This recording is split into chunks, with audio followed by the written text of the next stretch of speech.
welcome back sa aking channel. So, kung di pa kayo nakapag-subscribe, mag-subscribe na kayo para updated kayo sa mga video gagawin ko. So, ngayong araw na to guys, so samahan nyo ako, magluluto tayo ng lutong toyo. So, kung tawagin sa kabahan lutong toyo or adobo. So, for this time, so, I will show you how to cook adobo with coconut milk.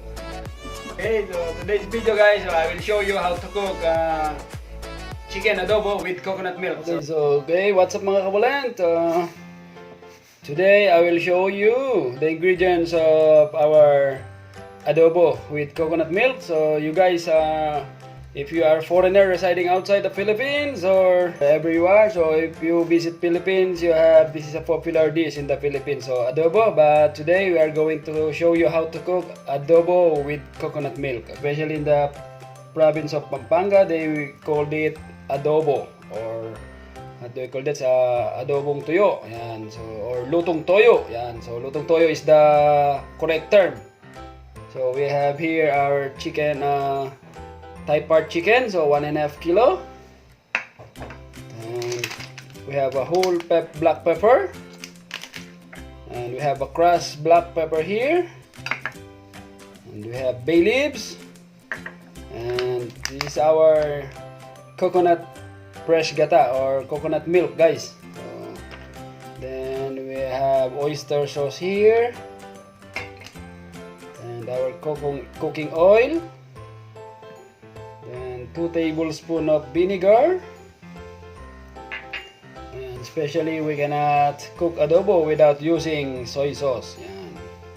So, and we have a 1 bulb of garlic here, 1 small size of ginger, 1 small size of red onion, and we have 2 pieces of siling labuyo.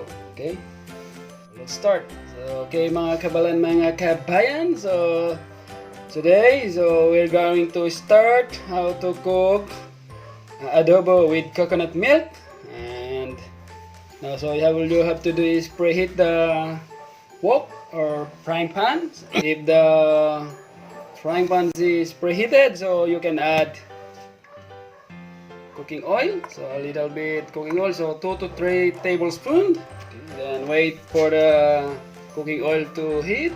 Okay, so when the cooking oil is already heated, so now we will add the garlic. So our minced garlic. Wait for make sure that the garlic is turned to golden brown. So next, when the garlic is turned on a little bit golden brown or light brown, so we can now add the onion. Keep mixing or stirring the onion and garlic. Now you can add the ginger.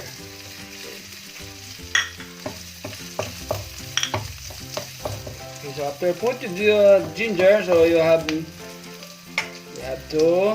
add our chicken or this part chicken. So for yummy delicious chicken adobo with coconut milk.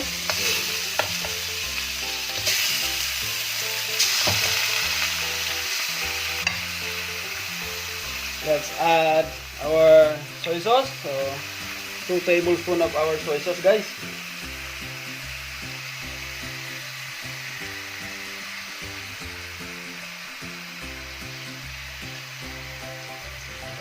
Add our whole pepper black and our black pepper powder, and simmer for 5 minutes. So cover it for better result. So Kbalen mga kabayan, so after 5 minutes, so you have to flip the chicken to cook the other side. Okay, so after flipping the chicken guys, so we'll add our 2 tablespoons of vinegar. Okay,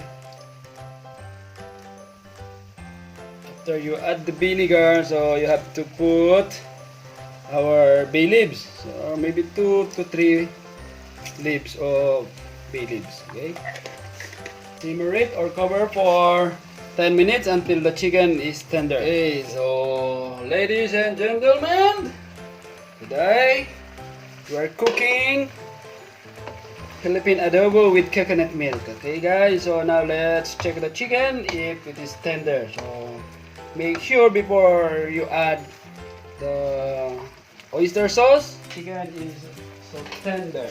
Taste it before we add our oyster sauce, guys. Okay, so I will taste it first, so that I will explain you what is the taste. Okay, ladies and gentlemen, our chicken is so very tender. Now let's add our coconut milk, guys. Okay, so we'll add our coconut milk or gata. Yan. Oh, yummy! Oh, so yummy. Okay. I will put 200 ml of coconut milk, guys. Okay. Let's boil the coconut milk, okay, for about maybe 10 minutes. Then we have to stir it. Stir. Okay.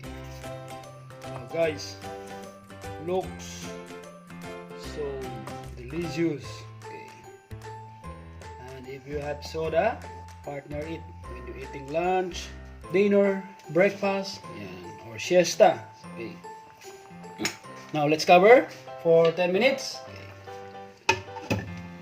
Okay, so mga kabalan, mga kabayan, our chicken adobo with coconut milk is done na. Now it's ready to serve. Let's have our lunch, mga kabalan. So just watch until the end for the shout out, okay? I will make a shout out one by one of my friend in the YouTube.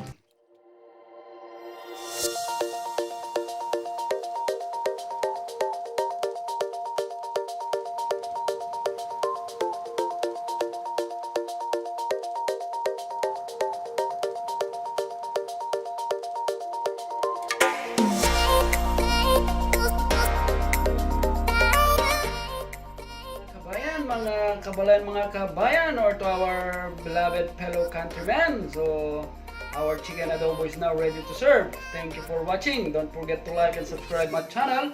So hope you enjoy watching, mga kabayan. So make a shout out. So shout out to Adventure with Matt and Chris, Jasmira, Lorax channel, and Mer's Daily Cooking Life, DK Zomar, Brighter Light, and Food Spotter PH, Juris Gata, for those who are not mentioned on this video. So please watch my next upload, so your name will gonna announce there. So thank you very much.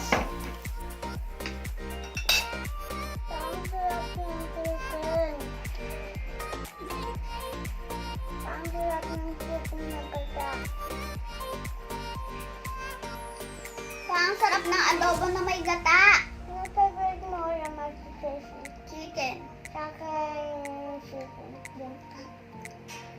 Bye! Don't forget to like and subscribe and hit that notification bell to get notified when I post a new video. Bye!